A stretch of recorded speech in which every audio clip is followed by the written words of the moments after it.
Welcome to the Love Lab podcast, a safe place to get real about sex. Whether you're man, woman, single or couple, this is the show for you because, well, sex matters. We are your hosts, Kevin Anthony and Céline Remy. All right, welcome back to the Love Lab podcast. This is episode 84, and it's titled Tips for Couples Who Work Together and How We Make It Work. So, one of the most frequent questions that we get is, how do you guys work together? Like, especially from friends too. Like, they come over, they see we have one office, and it's not very big. We have two desks that barely fit in it. We work side by side. We do the podcast together. We coach clients together. We spend a lot of time together. And so one of the questions that people often have is, how do you do that and not drive each other crazy or not just kill each other? So we thought we would do an episode on how to work together. And actually, when researching it, we find this is a common question that a lot of people have. Yes, so I'm super excited about this episode, but before we dive into it, let's give a big shout out to our sponsor, Power and Mastery. So if you want to join the secret club of men who are great in bed, then go to powerandmastery.com. This is the most complete sexual mastery training for men. You'll find a course for if you want to last longer, have harder erections, or simply become the best lover in bed. So go to powerandmastery.com to check the courses out. We've been doing ads for Power and Mastery for a while, and usually I just let you kind of read the ad. But I just want to say to the men, if you ever wanted to fix something that's wrong, like your love life isn't the way you want it to be, you've got to check this out. This is the way that you can fix that. Yes. So I am really excited. So we own a relationship publishing company together. We married. We share similar hobbies. We pretty much share 24/7 together. No, that's not true. We do take some time off, and I think this is what we'll share too. But it is true that a lot of our time is spent together. It's a good thing that we adore each other and love each other. I actually never feel like I have too much of you. That's cool. I know, right? And I'm like, I could spend more time. Like, I'm sure I can squeeze in a few more minutes because you're so awesome. And so I feel like we're very lucky. I want to say that before we get into the benefits of working together, I do want to say that it requires good skills to be able to work with somebody, whether or not you're in a committed relationship. And that there's no shortcut to developing your relating skills. And these are skills that are never taught. And unless you're willing to do the work and what it takes to upgrade your love skills, you're not going to be successful in any type of relationship. Correct. And so what you'll find is that, yes, we're technically talking here about how to work together, but these tips, most of them, maybe not all of them, are also going to apply to your relationship in general, right? Because whether it's a working relationship or a romantic relationship, it's still a relationship, and a lot of these same things will apply. So let's talk about, why would you want to work with your significant other? Well, here's my number one, and it's not on the list. I'm going totally off list because you're freaking awesome, and I just wanted to bring more awesomeness into the world. Okay, that's awesome. I love that. What about for the people that maybe don't think that it's so awesome, or their partner's that awesome? Well, then they should. Well, then they're not with the right partner. That's just how it is. That's a good point. Yeah, you should think your partner's awesome, or you're with the wrong partner for sure. Absolutely. Well, then that's kind of the benefit number one, is that you get to spend a lot of time together. So if you love each other, it does increase the time that you have together, because that is one of the things that many working couples notice, that they don't get to spend much time. They see each other maybe for an hour or two in the evening. They're super tired, and that's it. When you get to work together, you get to increase exponentially the amount of time you spend with one another. Yeah, and that's one of the number one complaints, is that you get up, you got to get the kids ready for school, and you go off to work, you work all day, then you come back, you probably have some errands to run after work because you've been at work all day, you got kid stuff to take care of again, and you basically don't get to spend any time together. So yes, a potential benefit would be you'd get to spend more time with the person that you choose to be with. Here's one that I wouldn't have thought of on the list because I've never actually personally experienced this before, but apparently some companies, if you both work for the same company, actually do have some benefits for couples who work in their organizations. And there apparently are even firms that award a huge amount to the couple. Hold on, I lost my place. Of both a husband and wife that belong to the firm. So basically what they're saying here is that there are some companies that might actually incentivize you for working together as a couple. I've never personally experienced that in the corporate world, but I suppose it's possible, and that could be a potential benefit. It's interesting because when we were planning this show, I never thought about working together for somebody else. I only pictured it as being you work together for yourself. You're your own company, just like what we are, So you're bringing an interesting point. But there's a lot of different ways, for sure. That's true. Again, like so many options, you got to find what works for you. Yeah, and we'll see as we get into some other lists, like tips and things like that as we go along. You'll realize that they don't all apply to every situation. Like you could have a situation like us where we own a company together. Okay. You could have a situation where you both work for some other third-party company, maybe in the same capacity, maybe in very different capacities. Oh my gosh, what if one is like the boss of the other? Yeah, I don't know. What if she's the boss? I don't know. Probably most companies wouldn't allow that, but you might have this sort of thing where like they're both lawyers and they work for the same firm, but they don't own the firm. Okay, right? got it. Or it may be that he works in the engineering department and she works in accounting. Right. There's so many different possibilities. Okay. All right. Well, all right. Let's continue with our benefits. Okay. So the next one is an easy commute. Yes. I mean, it makes it easy. Well, what makes it easier is when you work from home. Yeah, I love our commute. Our commute is walk downstairs. From the bedroom to office.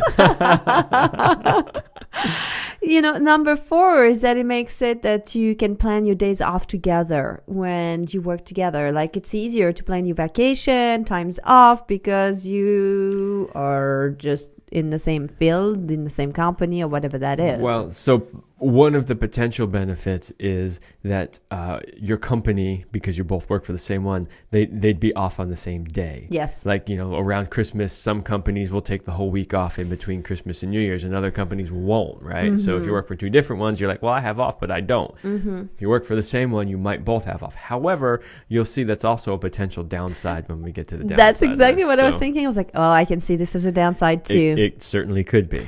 Number 5 is that you get to share similar interests, and that's very important. And whether it's at work or whether it's like in life in general, you should share similar interests. If you don't, I don't think you have a base for being together. If you work in the same industry and for the same company, then likely you have similar interests because you're both doing a similar thing. So that's good. That actually is good for your relationship in general.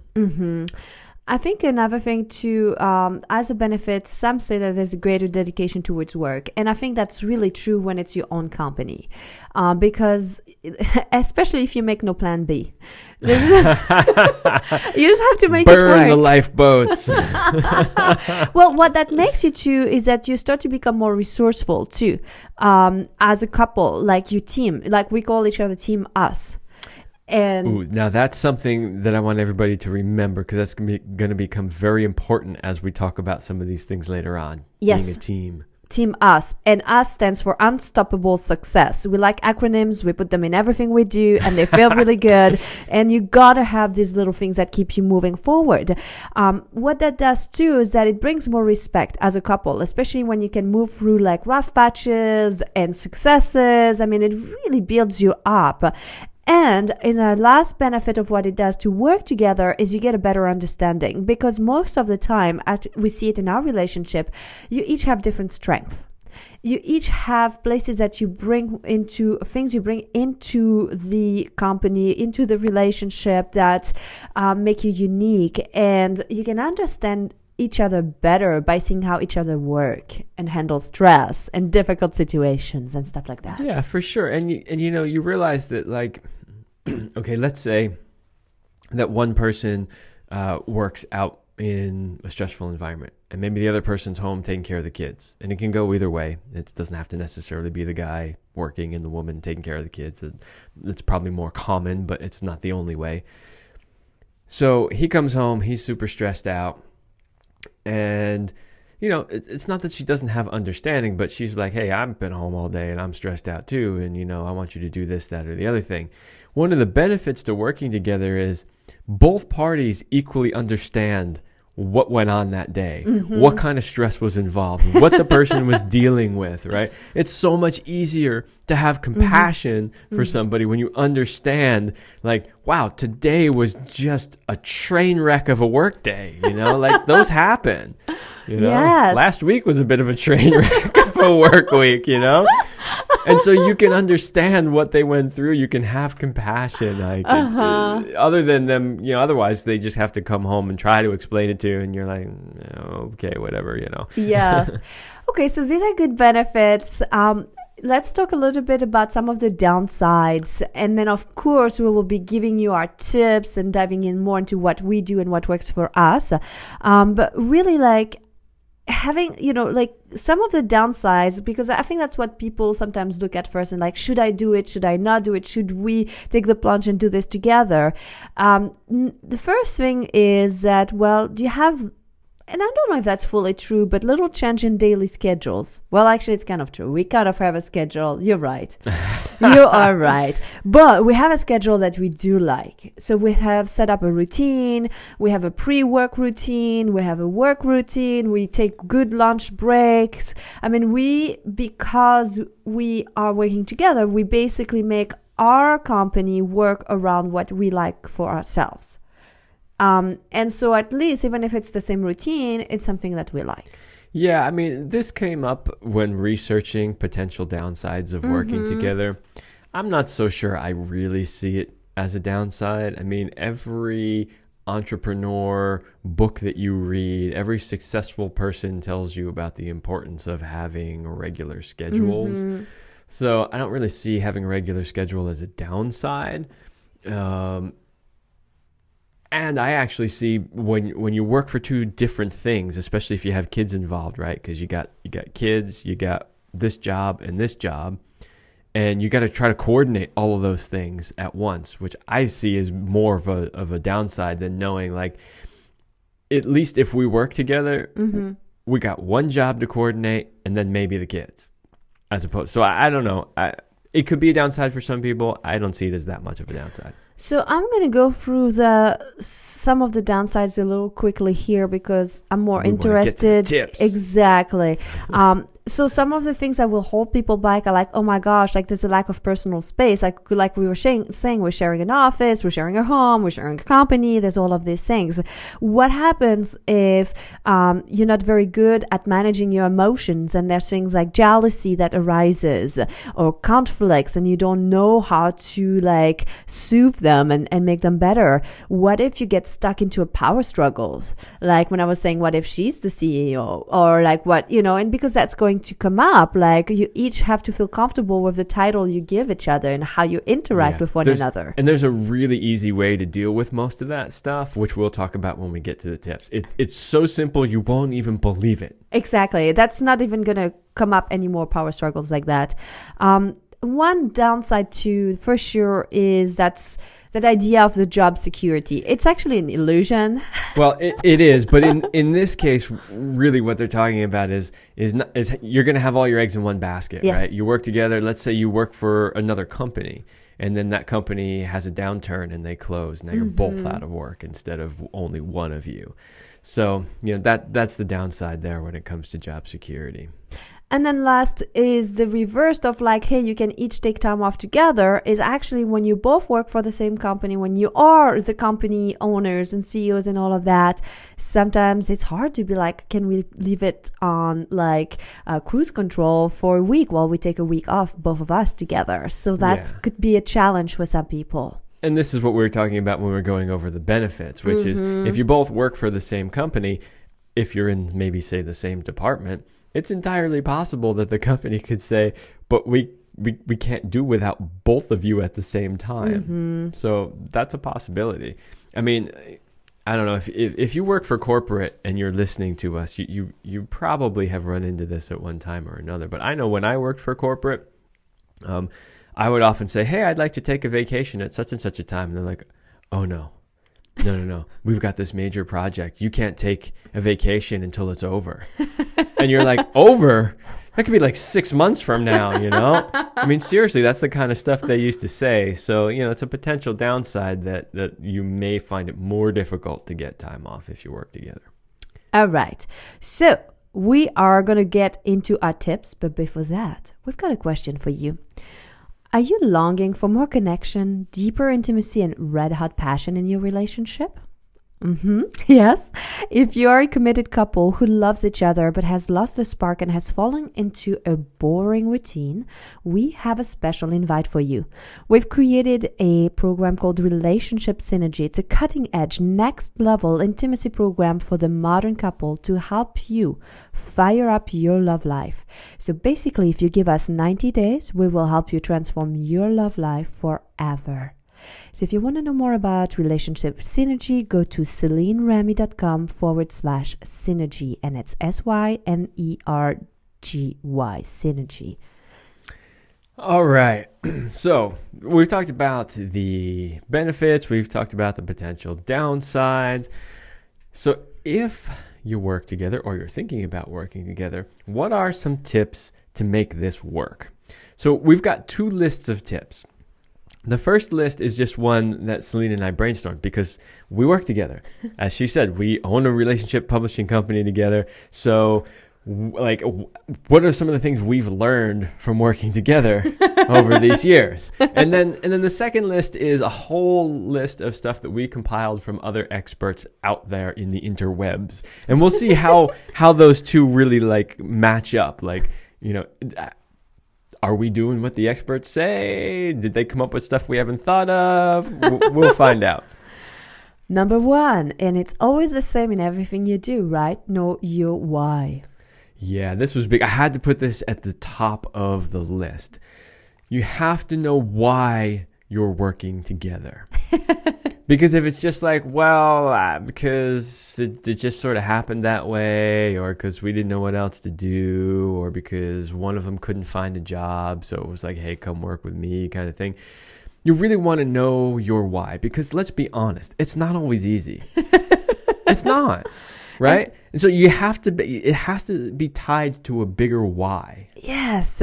And, you know, go deeper than we just want to make good money together, because yes, that's awesome. But it's like, why is there? Like I said, the freedom. And then, you know, there's the selfish why for yourself as an individual and yourself as a couple. And then there's a why also more like humanitarian, kind of like for the planet. And if you're not doing something good for the overall planet of everyone involved, it's not going to be very nourishing on a soul level. So I think if you can have all of it, your selfish why and the like bigger why that goes beyond you and your relationship, it will really keep that fire going. Yeah, exactly. And when things get tough, you can reflect back on that why, and it will keep you going for sure.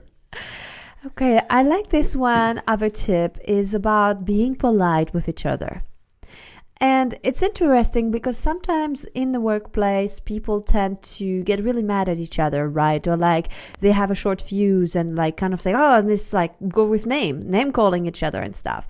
And you got to remember that at the end of the day, you're still husband and wife or boyfriend and girlfriend, whatever you call yourselves. And you can't just be like, hey, you're such an a-hole and call this person like that, because they'll still remember at the end of the day when you shift back into lover mode, you know. So being able to use a little bit of politeness goes a really long way. Yeah, you can't say to the jury to disregard that statement. It doesn't work in juries either, by the way. Once you've heard it, you've heard it. But anyway, yeah, you got to be polite. And, you know, and this kind of goes for working in general, but I can't tell you how many times working in corporate where I had to deal with like really stupid bosses or just idiot coworkers. But because they have a higher title than you, or because they're technically your boss, they're going to tell you how it goes. And so many times you just want to tell them, shut the fuck up, you pencil neck little fucking stupid ass dork.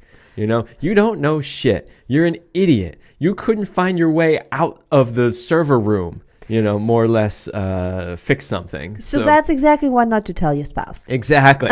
Well, that's where I was going with that. Is like those are the things that come up a lot of the time.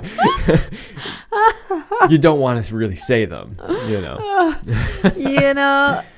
got to remember that you're humans. And I think that if you have an understanding in your relationship that you both are going to show up doing your best at all times, your best will vary. Some days you'll be like, and I'm having all teary-eyed thinking about that, because you like knowing that you showing up and giving your all and giving your best, and you can be okay with your partner making a mistake because he did his best or she did her best.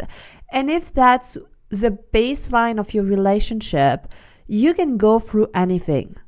But you have to remember that. You have to have that in place, that you make this commitment to show up 100%, even though that 100% will be slightly different because, hey, today you have a headache or you have low energy or today you're on fire. But know that you're showing up as your best self every day.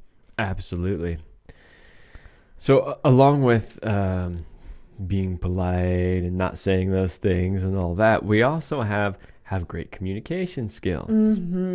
This is really important. You have to learn how to effectively communicate and compassionately communicate.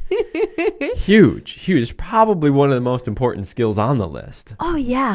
And what's interesting is that it's an evolving skill, right? And so sometimes you'll be stressed out or triggered and you won't be able to speak exactly the way that you should speak. And so we had something this weekend where I wasn't expressing myself very well. I meant to say one thing. You heard something really different than what I'm even meant to say or said.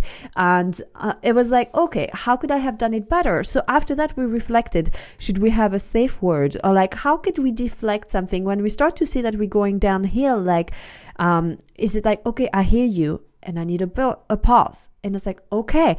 Once you start to see that you're going down that big crash, stop it. You don't have to stay in the train if it's crashing, and that's how you need to learn these things, because you're not always going to be spectacular at communication, but have in place the skills, do your best, and have some ways of just pausing when it gets too heated. Absolutely. All right. I want to talk about mixing things up. Ooh, that's so sexy, right? And we mixed it up a little this weekend. Yeah, we had sex outside, on the chair, inside on the couch, and back outside, right where we got married. Yeah, that was great. 3 different locations. Awesome. Anyway, that's not what we're talking about here. Here we're talking about, meeting at the conference room, aka the dining room table. Give them cool names, and change things. Sometimes let's have a power meeting on the table outside, or it's not always in the office, right? And when you do that, some studies have shown that kids do better with their homeworks if they're not always just at the same desk. And so you can take that same concept for your relationship and your work, where it's hey, let's even though your office is great, sometimes it's good we even go sometimes have a lunch meeting, go eat out and take a notepad and do your business meeting at lunch or something like this. It makes a difference. Yeah, the only thing I would caution on that one is, it's very trendy right now for entrepreneurs to be your sort of traveling laptop entrepreneur, which means they don't have any area set up in their home space for an actual professional office, and they just figure that wherever they are with their laptop, they can do it. And there is a beautiful freedom to that. And there's also something to be said for having a dedicated space where you can actually have phone calls and meetings and get stuff done and have organization and be an actual professional. So what we do is we have those spaces set up, and we are professionals, and every once in a while we're like, okay, let's get out of the office and just do it differently, mix it up a little. Well, it's funny you're saying about like that putting this part, because the next one was like dress the part. And I know it's a big thing where people are like, oh yeah, working from home means I can be in sweats all day long. We actually dress up, you know. Of course you're not dressing up the same, like I'm not putting heels, or you're not putting like a suit and tie like you would have to do, or the shaving is not the same. But there's something about like, hey, I want to feel good, I want to feel like $1 million, I want to run this company, and I'm showing up for it fully. And it's okay that some days you are in your sweats, but it's good sometimes to just like dress the part, because also you take each other seriously, like more seriously, where you're like, yeah, you look good. And it's like, yeah, you're the CEO of this company. Yeah. Absolutely. And, you know, I mean, like you said, it's okay to be comfy from time to time, but yeah, you want to treat your business like it's real, like it's professional. All right, next one. I want to talk about this one. Okay. Be each other's cheerleaders. And so this is basically, this is like we were talking about the cure for some of the potential downsides.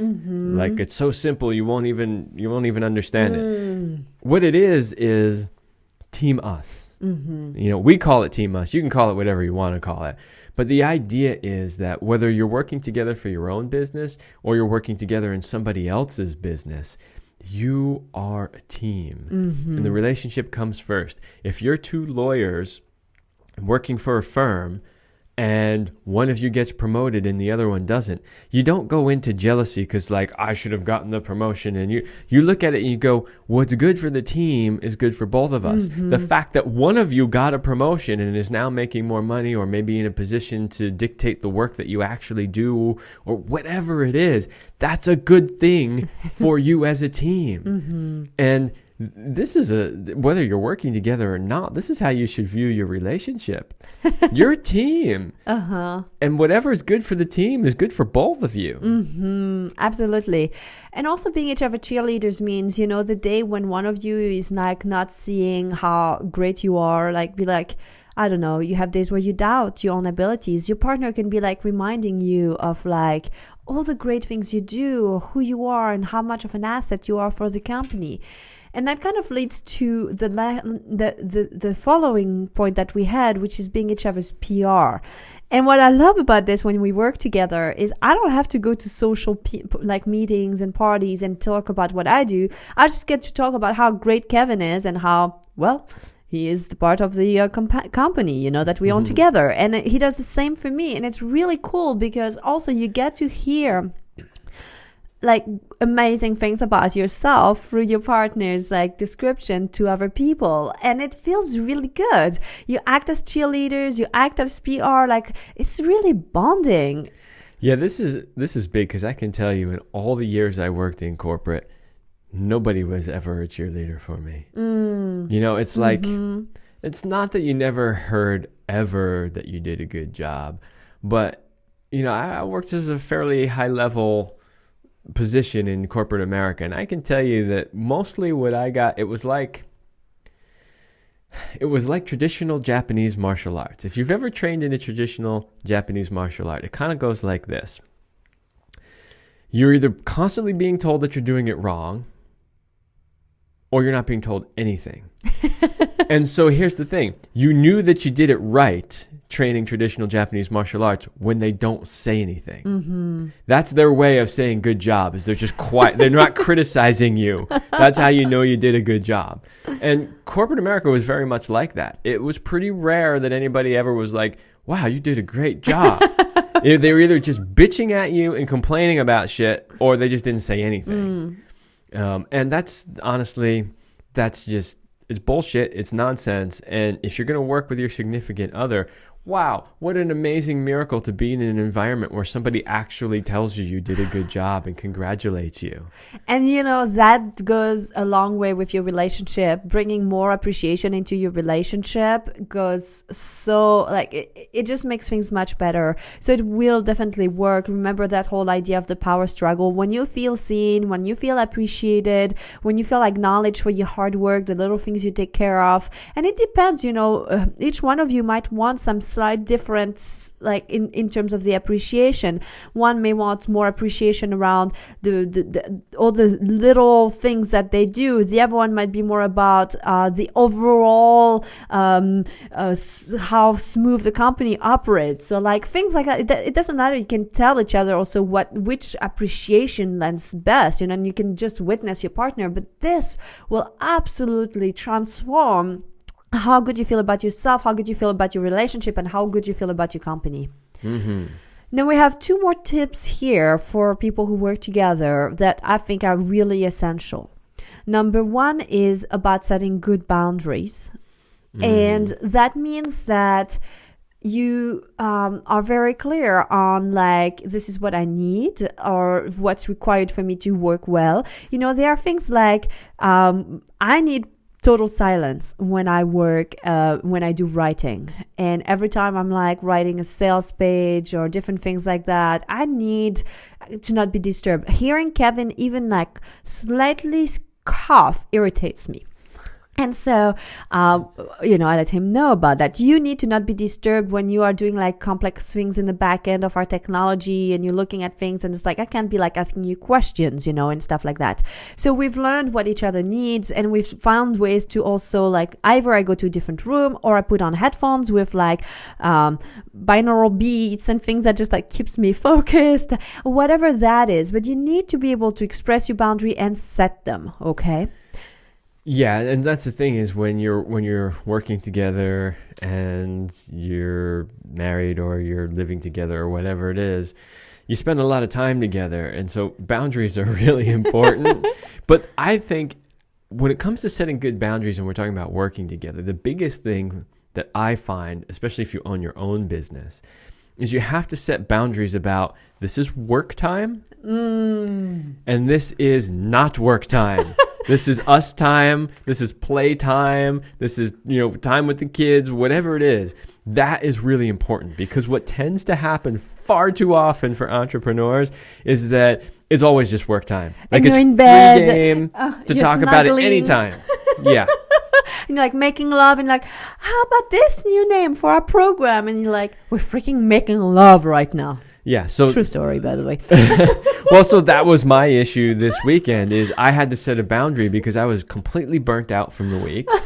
And I had to say, look, you're asking me questions about business stuff on Saturday. And I was like, I'm not doing it. I cannot do any more business. It's fucking Saturday. Yes. And so some of the things that can work is, for me, what I've done is I have a little notepad next to the bed so that I can write down my ideas. It takes an amazing amount of self-control to not bother Kevin. But I write them down and then I can like bring them up on our business meeting. Things that we've done too is like, okay, we don't interrupt each other, even if we write next to each other. And we make a request like, hey, I need a 20 minutes power meeting to go over this problem that I have. When can we do it today or tomorrow? Like we really play again as a team and play around that concept that not everything goes. When we're making love, we're making love. I mean, sometimes we intentionally make love to get ideas for a new program or whatever we're creating. And so it's infused with love and it's amazing, but it's the intention. If that has not been set at the beginning, don't bring your business stuff in the bedroom. Yeah. That's just how it goes, That's a boner killer. It is. And just like we had to teach ourselves to unplug from like having phones or technology on the weekend, it's hard at first to unplug from being like company owners, business people, and be like, wow, like, because you breathe it all the time, but you have to force yourself and like you unlearn the habit and then it becomes easier. Yeah, it's a must if you want to maintain sanity. Mm-hmm. So along with that is actually the last tip, which is to make sure that you have, I wrote down me time, downtime, cave time, whatever you want to call it. But because you're together as a couple and you're working together, you have to make sure that you have some downtime, some you time to do whatever it is. And it could be, as a guy, to go do stuff with the guys, or it could just be man cave time, or you're in your cave doing your thing. For women, it could be spend time with your girlfriends or, in your she shed, whatever it is. Yeah. And so that's the beauty of having interdependence and independence and playing with all of that and having clear times where you come together as a couple to not work on your business, but like play in your relationship and create more love. Times where you have times for nurturing your own cup and yourself, and times to be together as working units.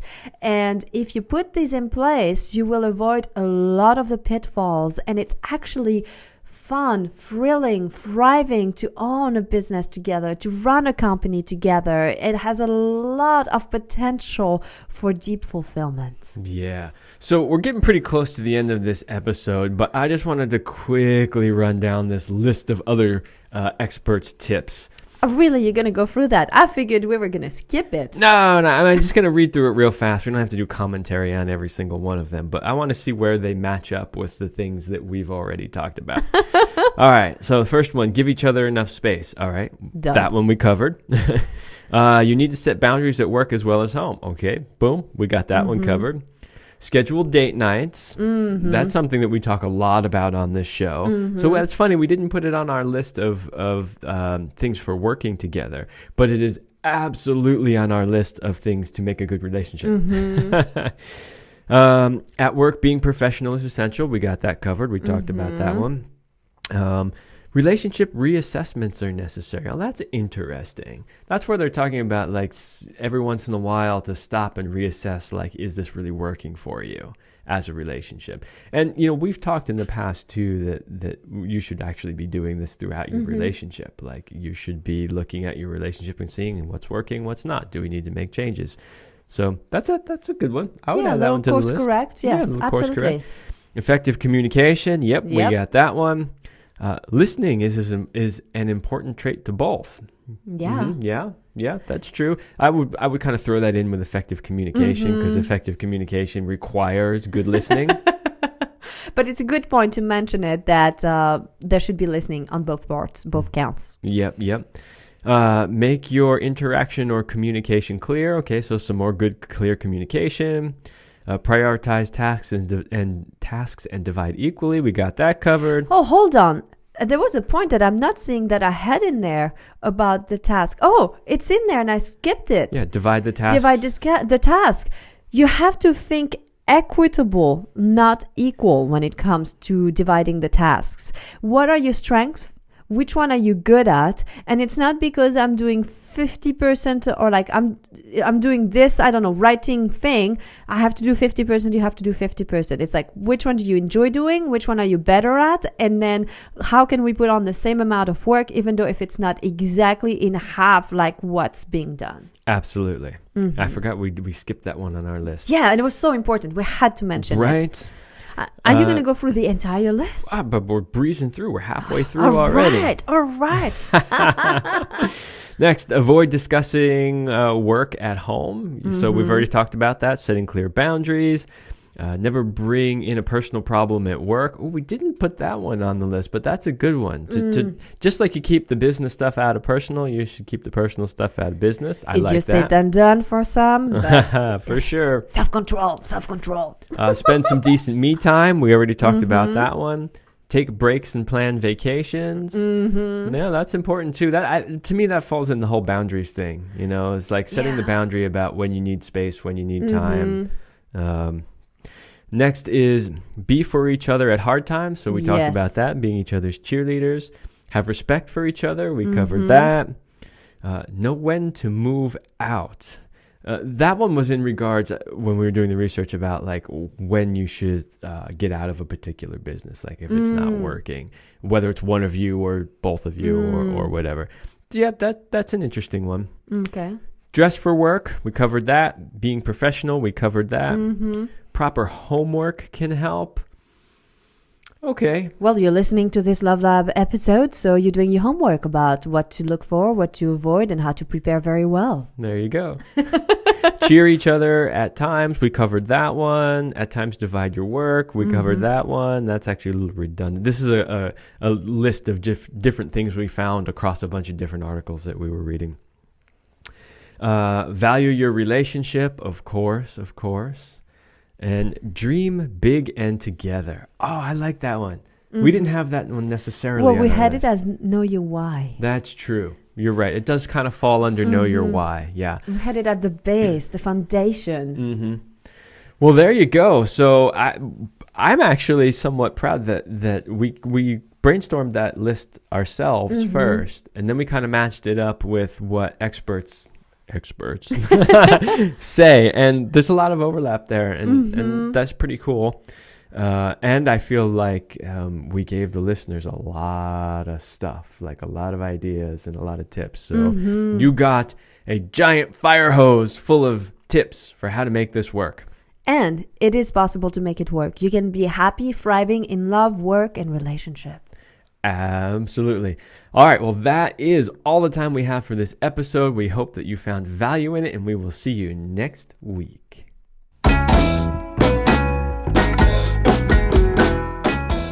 We hope you liked this episode of the Love Lab podcast. If you enjoyed this show, leave a comment and share it with your friends. And if you want more, we have an entire digital library with the best sex tips and relationship advice at CelineRemy.com. That's CelineRemy.com. So join us in the Sex Vault to continue this adventure. Thanks for listening. And remember, you're amazing.